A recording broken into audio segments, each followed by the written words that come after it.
we're just asking people here on the Las Vegas Strip, do you support Kamala Harris or Donald Trump? Thank you.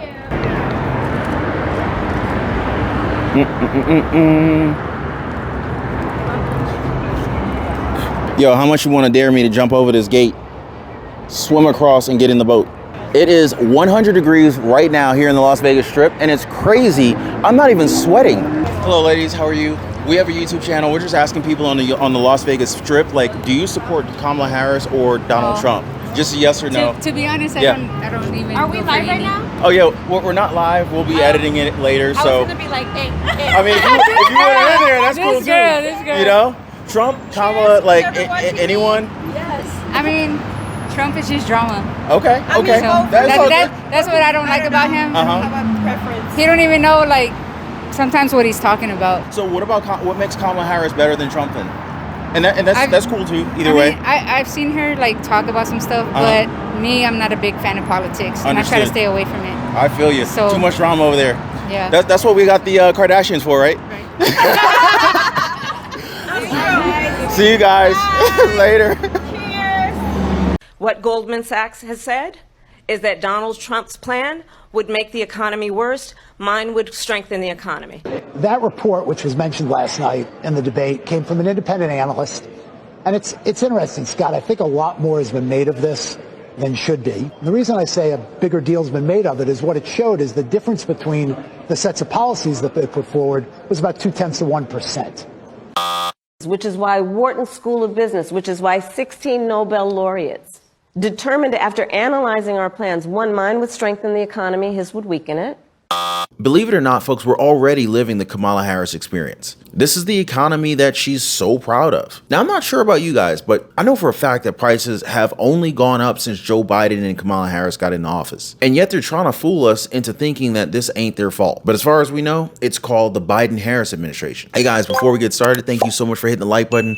Thank you for subscribing and sharing these videos. Let's get started. You know this is the Biden-Harris administration. Are you aware that this is the Biden-Harris administration? And she is indeed the vice president. Not only does she inherit these numbers and contribute to them, she was the tie-breaking vote on $3 trillion of spending bills. So she is almost personally responsible for the massive inflation that you just showed on that chart. President Biden tapped Kamala Harris, Vice President Kamala Harris, to be the border czar. The criminal cartels are running the entry into America, and the numbers are at a 21-year high. Challenges that we're seeing at our southwest border. No one knows this better than the vice president. Kamala Harris, mostly silent after bragging about her role in helping shape Joe Biden's disastrous Afghanistan withdrawal. Just made a really big decision. Afghanistan. Yes. Were you the last person in the room? Yes. And you feel comfortable? I do. The body of American Hirsch Goldberg, Poland, and 5 others were, quote, brutally murdered. These hostages were discovered in the tunnels under Rafah. That's where Joe Biden and Kamala Harris put pressure on Israel not to enter for a month. And we're looking at about 1.5 million people in Rafah. I have studied the maps. There's nowhere for those folks to go. That's the weakness that leads to the death of hostages. Are you aware that this is the Biden-Harris administration? And she is indeed the vice president. Everything that has happened to us within these last 4 years can be directly attributed to Joe Biden and Kamala Harris. And yet the officials continue to blame Donald Trump for most bad things. Even when Donald Trump is citing their own government for job numbers, he's still portrayed as a liar. And it went horrible for Secretary of Commerce Gina Raimondo. I'm not sure how she got this gig, but it's very clear she's not qualified for this position. Donald Trump took shots at the job numbers that the Biden-Harris administration has been touting for years. And reports show that many of these numbers were created out of thin air. When you hear that, do you potentially think that this new numbers could be a liability for this campaign? No, when I hear that, first of all, I don't believe it because I've never heard Donald Trump say anything truthful. It is, though, from the Bureau of Labor. I'm not familiar with that. That's extraordinary. How could the Commerce Secretary not be aware of those numbers, Mr. Senator? Because of extraordinary incompetence. You know, Stuart, I was hearing a week before those numbers were released that the downward revision be somewhere around 1 million. She's the secretary of the department that publishes the number.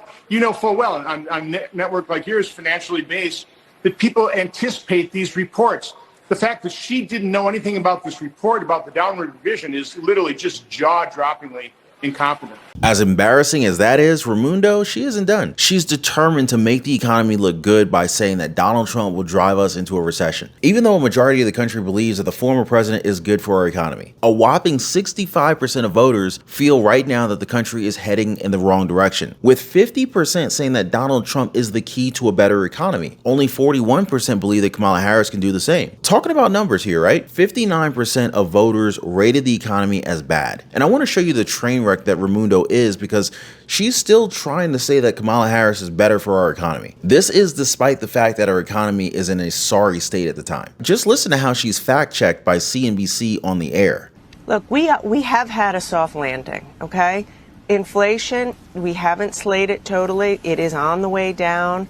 We just need stability, predictability. And what you will have in him is unpredictable, chaotic, based upon how he feels on a particular day. And I do worry that the tariffs, but last week he said a 200% tariff on John Deere. Where does that come from? That will only raise prices and put people out of work at John Deere. Well, so we've had we can't afford surrogates on, it. It is way too risky. When we've had surrogates on for the Trump campaign, they have said that he doesn't really mean any of these things. They would just be tools for negotiation. Then why does he say them? Why would I believe that? He says it. He's doubled down on it. He repeats it. By the way, he was president. We know what that resulted in. Massive like you kind of forgot that. Seems like you kind of forgot that earlier. Yeah, and the tariffs that he did put on were continued by the Biden administration. There was no recession. Real wages were actually up. Stock market did well. A lot of very positive things happened. Record low unemployment until the pandemic. So it's just weird to act like it's a complete wild card what kind of president he would be when you've got a blueprint right there of what kind of president he would be. And Kamala Harris has been vice president for 4 years, and we've seen exactly what kind of vice president she would be. Now, she tries to defend Kamala Harris here, but we all know that this is an impossible task. The last 4 years have been disastrous for the United States. I mean, we got an open border policy, prices have gone through the roof on everything, food and energy are unaffordable, and financial aid is only given to either illegal immigrants or foreign nations. Reported that in 2019, Kamala told the ACLU she supported cuts to ICE funding and she supported taxpayer-funded gender transition surgery for illegal immigrants and, by the way, convicted felons. But if Kamala gets her way, she won't stop there. You might remember in 2019, she told CNN's Jake Tapper that she supports free housing, health care, education. Take a look. You support giving universal health care, Medicare for all, to people who are in this country illegally? Let me just be very clear about this. I am opposed to any policy that would deny in our country any human being from access to public safety, public education, or public health, period. And yet they try to pin the awful economy during the pandemic on Donald Trump. It's delusional at best, because it's not like Donald Trump was the guy who created the virus. You can thank your boy Fauci for that. But still, they want to pin the job losses and the real wages going down on the former president. They don't want us to remember that they released trillions of dollars in government spending, which has contributed to what you and I are experiencing to this very day. So if things go well, it's because the Democrats and their leadership, huh? But if things go wrong, then we can all blame Donald Trump. That's their logic. And I want to give her the last word here because this is just the cherry on top. There is more new manufacturing construction in this country now than at any time since World War II. It's a fact. Manufacturing jobs are on the rise, wages are on the rise, prices are coming down, deficits are high but headed in the right direction, and tariffs will hurt this economy, hurt working people, raise prices, and I worry tip us into a recession. Do any of you guys believe her at all? So a few years ago, I stumbled upon this old, worn out book at a thrift store. It was like a Goodwill or something with a handwritten note inside the cover, and it read, "This changed my life. Hope it does the same for you." So this was just this random note that was stuck inside of this book. Now I was intrigued and I bought it for $1.50. And that little investment, guys, turned out to be the best one I ever made. In fact, the principles in that book literally opened up my eyes to how money really works. And they became the foundation for my journey to financial independence. Now, I'm sharing everything that I learned and more inside the Liberty Pursuit Network, guys. Make sure you click the link in the description down below. Join us today if you're ready to change your life too. She reminds me of those 500-word essays that we had to do in school. You know, the ones where you just kind of run out of words at the end, so you just kind of like say whatever just to meet the word count. This display from the VP has led many to believe that she's just a robot. Not literally, of course, but you could just kind of consider her as a vessel. She doesn't have any original ideas of her own, but she can memorize key talking points. Now, of course, she typically regurgitates these key talking points at all the wrong points in time, but she still memorizes them. This is why you hear most of what she said in the debate against Donald Trump being repeated all over social media. This is because Kamala's equipped with a limited word set. She does not have to do it, Kara. I'm going to just cut to the chase. In fact, she's put out policies on her campaign website. Anybody who's truly interested can go and read about them. She referenced policies. She actually doesn't just have policies and concepts. She has, plans about what to do. I think it's it's a double standard, and it's a double standard that is partly because they are still getting to know her, but also because they're still grappling with the idea like, oh, am I really going to vote for a woman to be president and commander-in-chief? CNN's own Abby Phillips said Harris's recent interview with the National Association of Black Journalists, the NABJ, lacked specifics, but the panelists that she had on, they were just scrambling to defend the Democratic presidential nominee. Black journalists today at the NABJ pressed Vice President Kamala Harris on policies from guns to the war in Gaza, but many of her answers lacked specifics, and some Democrats, like Hillary Clinton, told Kara Swisher that that's perfectly fine. I'm not sure I agreed with her when she said it, but it was interesting for her to say it because I think she was talking strategically, politically, is that she doesn't have to say too much. I think probably most people agree they should say more because, as Audie Cornish of this network said, a lot of people are Kamala curious. And if you look at the statistics, I think Kirsten talked about them last night, Kristen did, that people want to know more from Kamala Harris. This is at the heart of what voters want to know about her. She should have something that is really quick and understandable. And that wasn't really it. She has to do three things. I agree. Actually, there's one other thing. Answer the question. She got the same question at the debate. And you know what else? When I went back and watched the debate again, every single policy question she got at the debate, she totally ignored and never answered it. Why is it that she believes she does not have to answer to journalists who are asking pretty basic questions of her?